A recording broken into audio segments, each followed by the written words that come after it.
Bonsoir Monsieur Shapiro, merci de nous accueillir. Vous êtes donc le consul de l'ambassade des États-Unis à Lyon.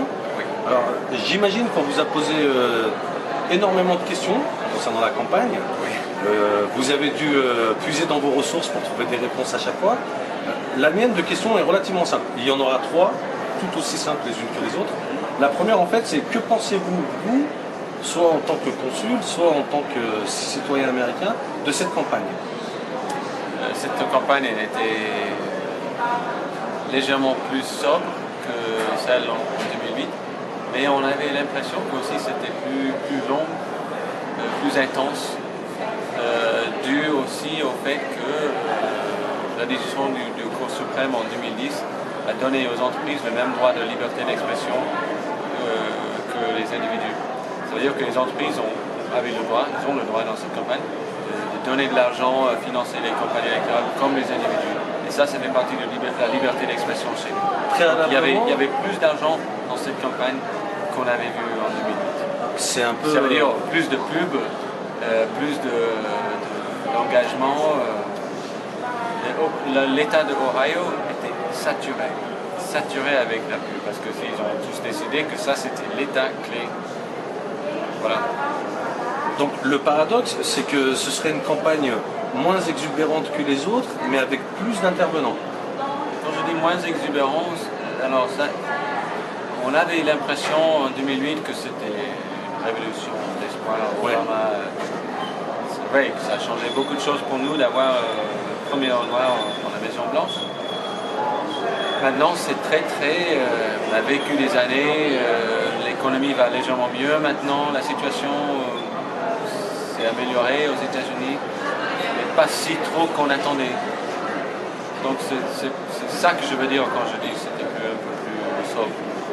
Mais en termes de l'intensité de la campagne, oui.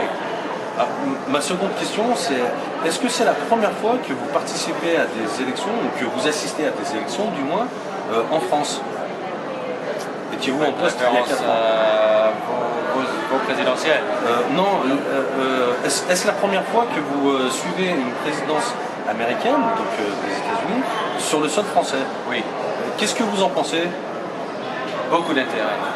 De la part des Français? Oui. C'est clair qu'il y a beaucoup d'intérêt partout dans le monde entier. En 2008, j'étais en poste à Alger, en Algérie. Il y avait aussi un très grand niveau d'intérêt. On avait un peu la même soirée avec tous nos amis de contact algériens qui sont restés avec nous jusqu'à la fin.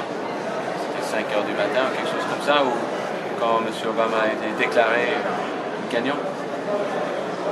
Ici, mais vous avez vu, on attendait 400 peut-être personnes, il y avait plus de 600 ce soir. Il m'a semblé d'ailleurs qu'il y avait plus de Français que d'Américains. Parce que... Je pense. J'ai pas fait une analyse scientifique de la liste, mais j'ai regardé un peu. Ça me semblait qu'il y a beaucoup d'étudiants, plus Français qu'Américains. Mais ça fait du bien de voir ce mélange aussi. Dû aussi au fait que la présence de ces femmes comme partenaires, c'est vraiment ajouté cet élément.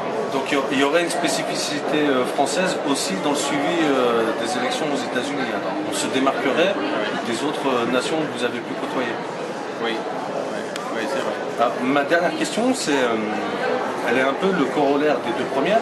Est-ce que ça rajoute pas à la nostalgie du pays d'être à l'étranger le soir d'une élection, telle que l'élection présidentielle? C'est une bonne question. Oui, en fait. Oui. Ouais, c'est vrai que c'est notre expérience. J'ai vécu les élections chez nous, aux États-Unis, et j'ai vécu les élections à l'étranger.